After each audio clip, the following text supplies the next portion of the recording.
રામ બિરાજી રહ્યો હોય તો તમે પૂજા કોની કરો છો? ક્યારેક તો વિચાર કરો. વિચાર કરવા માંગે છે. આ ભજન એટલે ગાયું.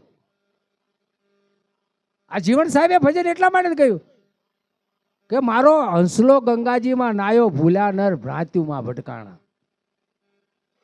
હંસલો એટલે આ જે આપણે જીવ કેવી છે અને પરમાત્મા કેવી છે. એ રાતની સત્સંગ કરીને મોજ કરી ગયો. એટલે પછી એની કડીમાં કીધું કે પોતાના મંદિરિયાની પ્રતીત નથી પાડતો અને પારકે મંદિરીએ પૂંજવા જાય. ઈ રે મંદિરેથી પાછો વળે તો લખ 84માં જાય રે ગુરુજી મારા ભૂલ્યા નર ભ્રાંત્યુમાં ભટકાણા. જ્ઞાની પુરુષ આપણું ચોખ્ખાઈ સટ સમજાવે જ છે, પણ આપણું સમજાતું નથી. હવે પોતાનું મંદિર કયું? આપણા મા, આપણા બાપ, આપણા વડીલ, આપણા ઈષ્ટદેવ, આ બધું આપણું નજીકનું મંદિર છે. આ શરીરને મંદિર જ કીધું છે. મંદિર મારું વિશ્વ રૂપાળું સુંદર સર્જન હારા રે, નહીં પૂજારી નહીં કોઈ દેવા, નહીં મંદિરે તાળા રે. મંદિર મારું વિશ્વ રૂપાળું સુંદર સર્જન હારા રે. આ જ્ઞાની પુરુષોની જ વાત છે. આ તમારા મારા ઘરની વાત નથી. તો ત્રીજી કડીમાં કહે છે કે સુરા સાધુ સન્મુખ લડે અને કાયર કંપે મનની માય. સુરા સાધુ એટલે જેની જિજ્ઞાસા છે કે મારા આ સંસારને હાચવવાનો છે, મારા બાળકોને હાચવવાના, મારા મા બાપને હાચવવાના છે અને મારા કર્મ કરીને બધું કરવાનું છે. એટલે જગતની સામે લડવાનું છે. યા યાદી વ્યાધિ ઉપાધિની સાથે લડવાનું, મોહ ક્રોધની સાથે, બીજા કોઈની સાથે લડવાનું નથી કહેતો. એ કાયર મનને ઘણું સમજાવો. કાયર એટલે કે ભાઈ કાવા દાવા કરવાનું બંધ કરી, બીજાને છેતરવાનો ધંધો બંધ કરી. કાયર મનને ઘણું સમજાવો. ગાફિલ ગોતા કાયરે ગુરુજી મારા ભૂલ્યા નર ભ્રાંત્યુમાં ભટકાણા. લોભી પુરુષે ધન ઘણું ભેગું કીધું, ખર્ચે નહીં ખાય. એ ભેગું જ કરે. 1 લાખ ને 2 લાખ ને 3 લાખ ગણ્યા જ કરે. એમાંથી કઈ વાપરવાની પરિસ્થિતિ, અને એટલો બધો લોભ અને એટલો અંધ માયાની પાછળ થઈ ગયો છે ને કઈ દે એના છોકરાને વાપરવાનો દે. આટલો બધો મહાન માણસ હોય છે કે લોભી પુરુષે ધન ભેળું કીધું, ખર્ચે નહીં ખાય. પણ જ્યારે જમણા જીવને લેવા આવશે ત્યારે એની ગતિ કેટલા, એક હારે 1000 વીછીના ડંખ મારે એટલું એને વેદના થાય છે. પણ આ માયા નથી છૂટતી. તમે જુઓ તો આ માયા કેટલી. પણ માણસને માયા એટલે શું, એને ગોતવી નથી. જો ગોતો તો જલ્દી સહેલી છે. આ સંતો ઠપકો આપે છે આપણું ને, બીજા કોઈને ઠપકો નથી આપતા. પછી છેલ્લી કડીમાં જીવન સાહેબ શું કહે છે કે એક દી મારા મોલે પધારો. એટલે મોલ એટલે બીજો કોઈ ને, આ કાયા મોલ કીધો છે. એક દિવસ પ્રભુ મારા મોલે પધારો, દાસી તમારા ગુણલા ગાય. એટલે એને છેલ્લે એના ગુરુજીનું નામ આવ્યું છે કે દાસી રે જીવન ભીમ કે રે ચરણે. મીઠા મીઠા એટલે શબ્દો. આ જ્ઞાની પુરુષના શબ્દો અમારા ગુરુજીએ મને પાયા અને મને જ્ઞાન પ્રગટ થયું. એટલે જે આ જ્ઞાન એવું છે કે કોઈ શાંતવનનો માણસ હોય, ચિત્તવનનો હોય, એનું મગજ સારું હોય, એનું જીવન ઉચ્ચ અને એ જીવનની અંદર બધી પરાકાષ્ઠાએ પાર થઈ ગયો, એવા સારા માણસો ભેગા બેસીએ આપણે તો ઘણું આપણું મનન ફેર થઈ જાય. અને સાધુ પુરુષનો સંગ કરવામાં તો બહુ મજા આવે એવું છે. એ આપણી કરે કાંઈ માગતા નથી. અને કદાચ આવ્યા હોય ને આપણે બધા દહ કરી હો આપી તો એ રાજી થઈ જાય. પણ એના ભીતરમાંથી કંઈક સારા શબ્દો નીકળે અને આપણા કાયાનું કલ્યાણ થાય. બોલો સતગુરુ મહારાજની જય.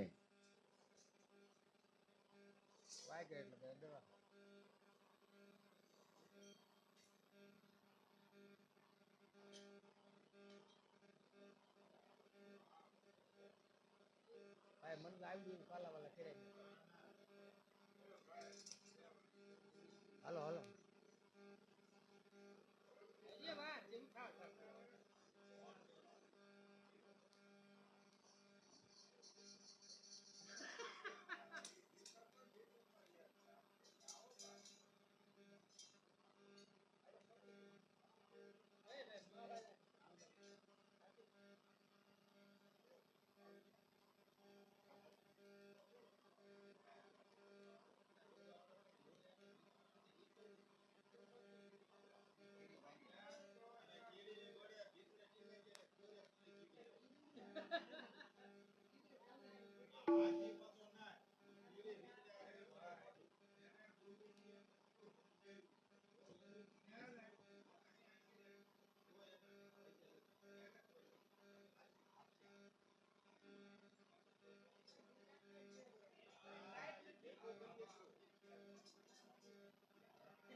હાલ.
હાલ. બોલે રામચંદ્ર ભગવાન કી જય. પચમુખી હનુમાનજી મહારાજની જય. કૃષ્ણ કનૈયા લાલ કી જય. સત્સંગ તો આપણે ઘણા સાંભળવી, સાંભળતા આવ્યા છીએ, સાંભળવી છીએ, પણ આ જે વાત છે ને કોઈ સદગુરુ કર્યા તો જ એનો અનુભવ થાય. સદગુરુ વગરનો અનુભવ થાય જ નહીં. આપણે એક આપણે તો દ્રષ્ટાન ઉપરથી હાલવાનું હોય કે એક વાદી હતો અને એની પાસે એક વાંદરું હતું ને વાંદરાને લઈને ગામમાં જાય, ચોક પડે ને ખેલ કરે. અને વાંદરું એવું અડખણામનું ને કે જેમ વાદી વગાડે ને એમાં ઉલક પુલક નાચે. એવો નાચે ને બધાને ન આપવાનું મન થતું હોય ને તું આપે કે ભાઈ હાલો આને કે 5 રૂપિયા આપી, કોઈ 10 આપે, કોઈ 20 આપે.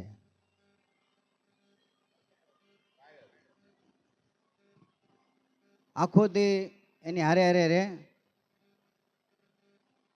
અને પૈસા જે કાંઈ આવે એ આ વાદી લઈ લે પૈસા અને ભોજન બનાવે, સારું સારું બનાવે, છેલ્લે વધ્યું હોય ને એ આને ખવડાવે વાંદરાને. વાંદરો વિચાર કરે કે હારો બારો બેટું કે કેવો કે હું ખેલ કરું છું, આટલો બધો પૈસા લાટ આવે અને આ ખાય હારું હારું ને છેલ્લે વધી મને ખવડાવે છે.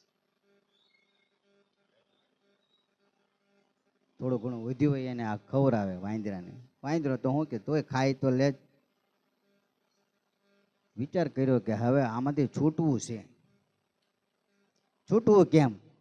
સાખી કહે છે છૂટવાનો ઉધમ કરે તેમ તેમ જીવ બંધાય, આપ બળે છૂટે નહીં તો છોડાવે સદગુરુ રાય. છૂટવું તો છે જ તે આની પાસેથી મારે, પણ કેમ છૂટવું? આવી રીતે બે ચાર એવા ખેલ હાલતા હતા. એક ફેરી એક સંત એની પાસે ગયા, આમ જોયું તો બેની એક દ્રષ્ટિ થઈ ગઈ. એક દ્રષ્ટિ થાય ને તો જ આમાં ખ્યાલ આવે, નકર ખ્યાલ આવે નહીં. બેની નજર એક મળી ગઈ. એક નજર મળી ગઈ એટલે ઓલો વાંદરો હતો ને ત્યાં વધુ કૂદકા મારવા મળ્યો અને એની નજર એની ઉપર જ. એને આ એમ કહે કે આ છે ને આ વ્યક્તિ કોઈ બીજું કોઈ નથી, આ મને જોવા વાળો છે ને આ એક જ છે, બીજો કોઈ જોવા વાળો નથી. આ બધા જોવા વાળા છે પણ કોને? માયાને જોવા વાળા. માયાને જોવા વાળા બધાય છે. આ મને જોવે છે ને આ મને માર્ગ બતાવશે. એવી રીતે 2-3 દિવસ થયા. પાછો જોયું ને પાછો બીજી દી ખેલ માંડ્યો ને પાછો આવ્યો, પાછો ખેલ કર્યો, પાછા એની સંત એને ભેગા થયા. ખેલ પૂરો થયો. ઓલો કે તું આઈને રહેજે, હું હમણાં બકલું લઈને આવું છું, પછી ભોજન બને આપણે બધે ખાવું, આઈને રહેજો કાંઈ જાતો નહીં. તો કે હો. એ નીને ઉભો રહ્યો. ઓલો વાદી બકલું લઈને ગયો. એમાં એ સંત ત્યાં લીકડ્યા. બેની નજર એક થઈ ગઈ. એ વાંદરું 2 હાથ જોડીને એને વિનંતી કરી. એની આંખમાંથી આંસુ આવવા મળ્યા. તો કે કેમ તું રો છો? તો કે પ્રભુ આમાંથી મારે છૂટવું છે તો એનો માર્ગ કયો એ મને બતાવો. આ ગુરુ જ માર્ગ બતાવી ગયો, બીજો કોઈ બતાવી ન શકે. તો કે ભાઈ તું જાનવર છો તો મારે તને શું આપવું? તને કઈ યુગમાં મારે તને ઉપદેશ આપવો? તો કે એક વસ્તુ એને આપું છું, તો એનો ઉપયોગ કરજે. તો કે યોગ કરજે. ઠીક છે, ચાલો યોગ કરવા મળ્યો. 1 દી 2 દી 3 દી 4 દી એક ફેરી એટલે બધું યોગમાં વયો ગયો ને, એટલા બધું યોગમાં વયો ગયો ને તેને શરીરની શુદ્ધિ ભાન ભૂલી ગયો. એટલો બધો વયો ગયો, એટલો બધો તલીન થઈ ગયો, ભગવાનની સાથે એક મન થઈ ગયું, એક તાર થઈ ગયો. અને ઓલો હવાર પડ્યો ને એટલે ઓલો કીધું હાલે ઊભો થા. જાગ્યો નહીં. પાછો વાદી કે હાલે ઊભો થાય, લાકડી મારી પણ તોય જાગ્યો નહીં. ઓલો વાદી કે મારો બેટો હારો મરી ગયો, હું આને શું કરું? હવે મારે ખેલ કરવા લઈ જાવ છે, ઊભો થતો નથી. આની વગર મારો ખેલ કરવો કેમ? ખેલ કરે કોણ? પૈસા કોણ આપે? કોણ આ હોય તો કાંક મારે ખેલ હાલે, કોઈક મને 2-5 પૈસા આપે. આની વગર તો કેમ કરું? હું કઈ એકલો વાદી વગર ને કઈ કોઈ મને પૈસા ન આપે. હારો ઘણો હલાયો, હાલ્યો નહીં, ઊભો કર્યો, પછાડ્યો તોય ઊભો નથી. કે હારો નક્કી મરી જ ગયો લાગે, લાય ને કે નાખ્યા. એ નાખ્યા આમ ઓલી કોર કચરા પેટી પડી હતી ને ત્યાં નાખીને ઉયાયો. થોડોક સમય થયો ત્યાં સંત ત્યાંથી નીકળ્યા. તો ઓલું પડેલું સંત કે હારો અહીંયા કેમ આવ્યો? સંતને તો ખબર જ હતી કે આને મેં જે વસ્તુ આપી છે ને એમાં વયો ગયો, બીજે કાંઈ નથી ગયો. આમ ખરેખર ફટક કર્યું ને તો ફટ નારણ ઉભો થયો. સંત થાપલી મારે ને એટલે તરત ઊભું થવું પડે, પછી ગમે ને આવો ત્યાંથી તમારે પાછું વળી જવું પડે. આ યોગ પાછું આવો છે. બહુ યોગમાં જવાય નહીં. યોગમાં જવું પાછું વળતા આવડું જોઈએ તો આ યોગ કરાય, નકર આ યોગ કરાય એવો નથી. હા, એટલે સંતને તો ખબર હતી કે આ એમાં જ છે, આમાંથી એને હું પાછો લાવ્યો એટલે પાછો લાવ્યો. પછી તો એ એટલો બધો આનંદમાં થઈ ગયો કે પ્રભુ તમારો ઉપકાર મારી ઉપર છે, તમારો ઋણ ક્યારે હું ચૂકવીશ, તમે મારા ગુરુ થયા, તમે મને આ ભવબંધનમાંથી મુક્ત કરાયા. એટલે ગુરુ છે ને આપણે ભવબંધનમાંથી મુક્ત કરાય એટલે સદગુરુ કરવા. બોલો સદગુરુ મહારાજની જય. સરસ, હાર હાર સરસ મજાની વાત ધીરુ ભગતે કરી, બહુ સરસ કરી કે ભાઈ ગુરુ વગર જ્ઞાન મળે નહીં. મોહન ભગતે પણ એ જ વાત કરી. એટલે ગુરુ બધાને કરવા જ જોઈએ. ગુરુ એના માટે કરવા પડે કે આપણે ભણતર ભણીએ તો ભણવા જઈએ તો જ્ઞાન માસ્તર આપે તો જ શીખીએ. એવી રીતે ગુરુની પણ જરૂર પડે. એમ ભજનમાં પણ આપણે સૌ આવીએ તો તેની અંદર અલગ અલગ જ્ઞાનના માણસો આવે અને આપણને જાણવા મળે કે કયા ગુણ લેવા અને કયા ન લેવા. બોલીએ પંચમુખી હનુમાનજી મહારાજની જય. શનિવારે કરી સ્થાપના ને પ્રેમે કરીએ પ્રભુ પૂજન. જહ જહ. શનિવારે કરી સ્થાપના ને પ્રેમે કરીએ પ્રભુ પૂજન. કપૂરે ઉતારો આરતી, તમે સકળ સ્વરૂપ ધરો હનુમાન.